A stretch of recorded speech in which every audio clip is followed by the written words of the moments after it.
এখন যদি কারো প্রশ্ন থাকে যে হুজুর আপনি যে আলোচনা করছেন, আমার একটা প্রশ্ন ছিল, যে প্রশ্নটা আপনার আলোচনার মধ্যে আসে নাই, তাহলে আপনারা করতে পারেন, অথবা জুমার নামাজের পরে আমাকে করতে পারেন। হ্যাঁ, আমরা মনে করেন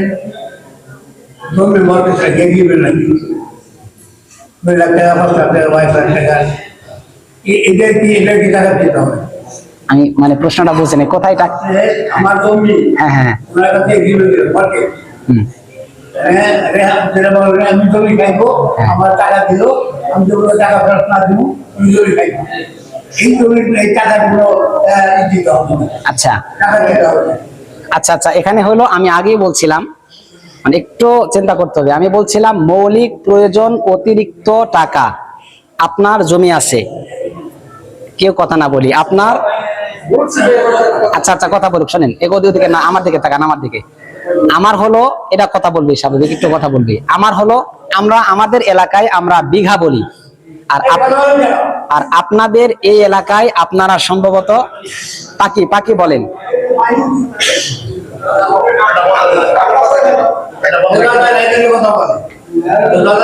ও কাকা, এটা বন্ধ করে দেন, এটা এটা এটা বন্ধ করে দেন, শুধু মাইকেরটা বন্ধ করে দেন।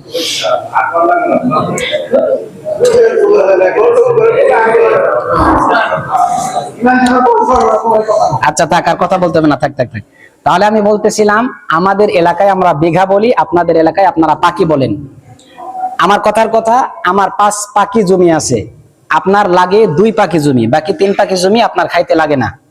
এই 3 পাকি জমিন আপনি রেহেন রাখছেন, বন্ধক রাখছেন। এই যে বন্ধক যেটা রাখছেন, এখানে 2টা কথা। একটা কথা হইল, আপনি যে টাকাটা বন্ধক রাখলেন, এটা বন্ধক রাখা জায়েজ হয়েছে কিনা এটা আগে জানার বিষয়। আমরা যেভাবে সচরাচর জমিন বন্ধক রাখি, মানে আমি আপনার কাছে 1 পাকি জমি রাখলাম, আপনি আমাকে 2 লাখ টাকা দিলেন, আমি টাকা দেওয়ার আগ পর্যন্ত আপনি জমিন খাইতেই থাকবেন। এই যে সিস্টেমটা যেটা করছেন, এটা সম্পূর্ণ নাজায়েজ এবং হারাম। আমি যে 2 লাখ টাকা নিলাম, আপনাকে যে জমিন দিলাম, আপনি জমিন খাইবেন, আমি 2 লাখ টাকা খাবো। এই যে আমি যে 2 লাখ টাকা আপনার কাছ থেকে নিলাম, এটা সম্পূর্ণ নাজায়েজ এবং হারাম। কারণ বন্ধকি জিনিসকে ব্যবহার করা যায় না, এখান থেকে উপকার নেওয়া যায় না। এই যে 2 লাখ টাকা আপনার কাছ থেকে আমি নিলাম, আর আমি আপনাকে যে জমিন দিলাম, এই 2 লাখ টাকা যেটা নিলাম, এটা আমার নেওয়াটা ঠিক হয় নাই। যেহেতু এই টাকাটা নেওয়া ঠিক হয় নাই, এই জন্য এই সিস্টেম বাদ দিয়ে শরীয়তে ইসলাম এখানে আরেকটা সুন্দর ব্যবস্থা রাখছেন। সেই ব্যবস্থাটা কি? সেই ব্যবস্থাটা হইলো, আপনি জমিনটাকে ভাড়া নেবেন, বন্ধক নেবেন না, শুধু সিস্টেমটা একটু ঘোরাই দিবেন। ভাড়া নেবেন কিভাবে? আমি আপনার কাছে 1 পাকি জমিন রাখলাম, আর আপনি আমাকে 2 লাখ টাকা দিলেন, আর এখানে একটা শর্ত করবেন, আমি এই 1 পাকি জমিনের মধ্য থেকে আমি যে আপনাকে 2 লাখ টাকা দিলাম, এটা আমি আপনার কাছে জমা রাখলাম।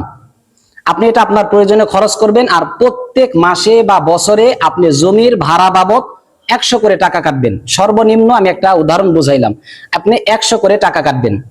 তাহলে 12 মাসে 1200 টাকা আপনি কাটবেন। কাটার পরে যেই টাকা আপনার কাছে থাকবে সর্বশেষ 2 লাখ টাকার মধ্যে আপনি 1200 টাকা যদি কাটেন, তাহলে বাকি যেই টাকা থাকবে 1 বছর পরে আমাকে দিয়ে দিবেন। যদি 1 বছর পরে আমি টাকা আপনাকে পরিশোধ না করতে পারি, তাহলে আবার পরের বছর গিয়ে আবার ওই 100 টাকা মাস হিসেবে আপনি জমির ভাড়া কাটতে থাকবেন।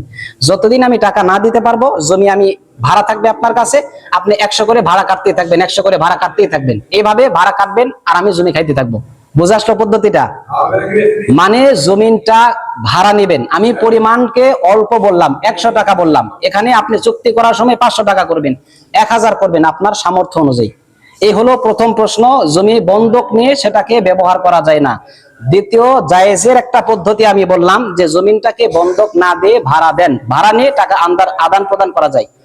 এখন উত্তর শোনেন, এখন কাকার প্রশ্ন।